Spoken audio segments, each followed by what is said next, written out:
Esta es la historia de Martín Castellucci, quien nació el 19 de octubre de 1986 en Argentina.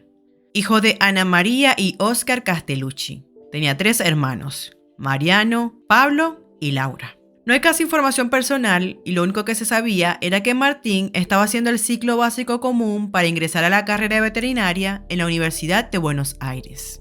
Descrito por su padre como un buen muchacho y muy querido, quien además contó que la primera y única vez que Martín fue a votar, lo acompañó su papá. Fue en las elecciones del 2005 y había una mesa del INCUCAI, un instituto que se encarga de impulsar, normalizar, coordinar y fiscalizar las actividades de donación y trasplante de órganos, tejidos y células en Argentina. Entonces, mientras esperaban, hablaron de lo importante que era donar los órganos. Cuando uno se muere, el cuerpo se transforma en un objeto. Hay que ser muy miserable para nadar a un objeto para que otros vivan, recordó Óscar, que le dijo a su hijo. Y es así como, teniendo este pequeño contexto, es que vamos al día de los hechos. El día sábado 2 de diciembre del 2006, Martín Castellucci, de 20 años de edad, decidió con sus amigos ir a bailar a una discoteca que estaba de moda en la casona de Lanús. En ese tiempo era una lamentable costumbre que el ingreso de los jóvenes a ese tipo de lugares dependía, según la opinión que tuviera sobre su apariencia física, el personal que custodiaba la puerta. Así que un hombre de complexión robusta que trabajaba como guardia de seguridad hizo uso de su poder y no permitió que uno de los amigos de Martín entrara al lugar. De acuerdo a esto, Martín salió en defensa de su amigo, al que habían discriminado en la entrada por el color de su piel y por su apariencia externa, y esto desató una discusión y su trágico desenlace. Resulta que allí el joven recibió una golpiza salvaje por parte del hombre, y a consecuencia de los golpes, Martín fue inmediatamente trasladado al hospital. Alrededor de la madrugada del 3 de diciembre, mientras su padre Óscar dormía en su departamento, se comunicaron con él para darle la mala noticia. Asimismo, al llegar los oficiales, clausuraron el local bailable y secuestraron los videos grabados por las cámaras de seguridad instaladas en la puerta del lugar. No era la primera vez que el establecimiento aparecía vinculado con un caso policial. Hace 3 años atrás, una chica de 20 años denunció haber sido abusada al lado de la cabina del DJ. A raíz de todo eso, las autoridades comenzaron con las respectivas investigaciones y obtuvieron, a partir de las declaraciones de varios testigos, la reconstrucción de los hechos. Según, se habría determinado que Martín había ido a bailar con un grupo de 6 amigos a la disco situada en 25 de Mayo y Aristóbulo del Valle, a 2 cuadras de la estación de Lanús.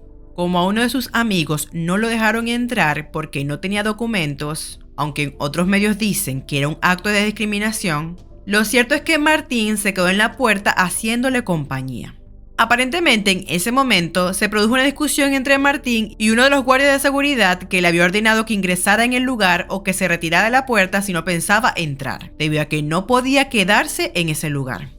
Fuentes de la investigación revelaron que Martín fue echado a empujones del lugar y allí comenzó uno de los hombres a golpearlo.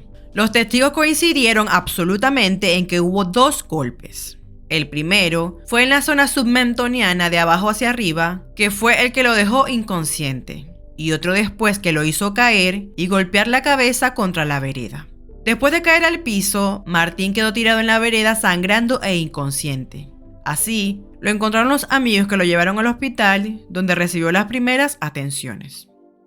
Debido a la gravedad de las lesiones que presentaba en la cabeza, el mismo domingo 3 de diciembre fue derivado al Instituto del Diagnóstico del barrio porteño de Recoleta. Pero lamentablemente, después de casi 4 días de agonía, Martín Castellucci murió el 6 de diciembre.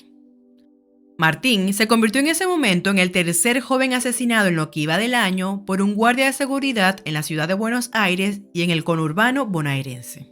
Como su deseo era la donación de sus órganos cuando ya no estuviera, sus padres decidieron hacerlo, por lo que la inmediatez y la masividad de las redes sociales permitieron que tiempo después de perder a su hijo, pudiera conocer a 2 de los receptores de los órganos de Martín. Una de ellas recibió el riñón de la víctima un mes después de la partida de Martín.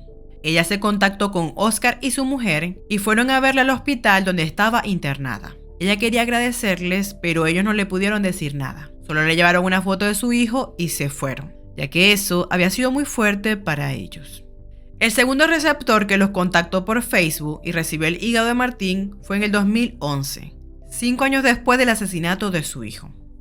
Julio, un hombre que sintió la necesidad de conocer a la familia Castellucci. Él se estaba por morir de una cirrosis, se recuperó y después del trasplante tuvo una hija. Siguiendo con el caso, mientras Martín era sepultado en el cementerio de Chacarita, un grupo de policías de la comisaría de Lanús detuvo a un hombre que intentaba escapar acusado de propinar la paliza al joven. El hombre, que horas antes se había enterado de la muerte de Martín, estaba cargando 2 bolsos en un taxi cuando fue sorprendido por los uniformados. Se trataba de José Segundo Linqueo Catalán, de 28 años, quien quedó alojado en la comisaría y en las próximas horas fue imputado de homicidio y se agravó su situación procesal debido a que hasta el 6 de diciembre, el día en que murió Martín, la causa estaba caratulada como lesiones graves. Se conoció además que el sospechoso no estaba afiliado al Sindicato de Controladores de Accesos, en el que se deben registrar todos los guardias de seguridad para trabajar. Sin embargo, si bien no estaba afiliado al sindicato, figuraba al parecer en el listado de empleados de la disco como personal de seguridad. Y también se supo que el hombre era boxeador amateur. La golpiza que le dio José Linqueo a Martín fue la causa de su muerte, pero se conoció a su vez que al parecer el hombre no fue el único responsable de lo que ocurrió. Había 2 policías también en ese lugar, que no solo no hicieron nada para evitar que le pegaran al chico, sino que después de la agresión arrastraron el cuerpo 40 metros para liberar así el acceso al lugar para que la gente pudiera seguir entrando. Posteriormente, estos 2 hombres también fueron arrestados. Tras la muerte de Martín, los vecinos se autoconvocaron para protestar en la entrada de la casona, y Óscar se enteró por los medios y decidió asistir junto a su familia. La protesta finalmente terminó con la destrucción y la quema de la casona y enfrentamientos con la policía.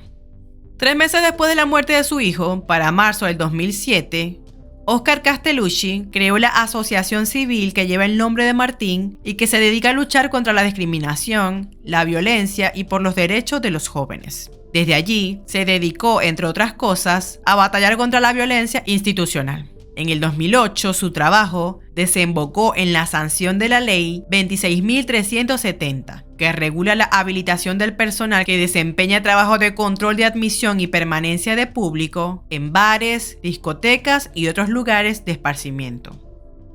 Para el año 2009 comenzó el juicio contra José Linqueo, donde el hombre se declaró inocente.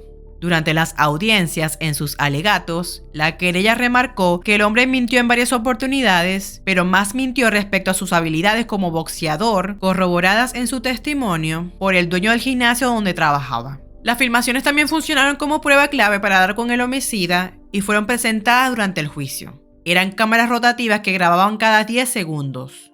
No se quedó registrado el momento puntual en que le pegan a Martín, pero se lo veía mientras se esperaba en la puerta del lugar y la secuencia posterior. Finalmente, el 14 de abril del 2009, la justicia condenó a José Segundo Linqueo Catalán a 11 años y 9 meses de prisión por homicidio con dolor eventual, por su condición de boxeador, pero fue liberado en el 2014 tras cumplir las 2/3 partes de la pena. Tras ser excarcelado, volvió a trabajar como personal de seguridad en un bar y a dar clases en una escuela de boxeo. Por su parte, el ex policía Cristian Mesina fue condenado a 1 año de prisión por incumplir deberes como funcionario público y Guillermo Guzmán, el otro oficial involucrado, recibió una pena a 2 años de prisión en suspenso. En tanto, el dueño de la discoteca La Casona, Atilio Amado, fue sobreseído. Óscar Castellucci había pedido 18 años para el asesino de su hijo. Igualmente, para ellos, la responsabilidad absoluta era del dueño de la casona, Atilio Amado. Sin embargo, su único castigo fue no poder volver a abrir el lugar. Para el 2022, después de más de una década, el padre de Martín decidió dar un paso más. De la mano del diputado Eduardo Tonioli, presentó un proyecto de ley que promueve la creación de una Agencia Nacional de Nocturnidad. A lo largo de sus 18 artículos, la propuesta apunta a la creación de una línea de atención telefónica gratuita de alcance nacional, disponible las 24 horas de todos los días del año. Concluyó diciendo que esta es la última pelea que damos, tras señalar que con el transcurso del tiempo, no solo se vuelve más viejo, sino también más frágil. Óscar Castellucci ya se jubiló de sus actividades y cada vez son más las ocasiones en las que siente que el hilo del carrete se va terminando. No obstante, no deja de soñar con un futuro en el que lo que le pasó a Martín ya no le suceda a ningún otro chico. Una ley no impide que pasen las cosas, pero ayuda a prevenir, concluyó.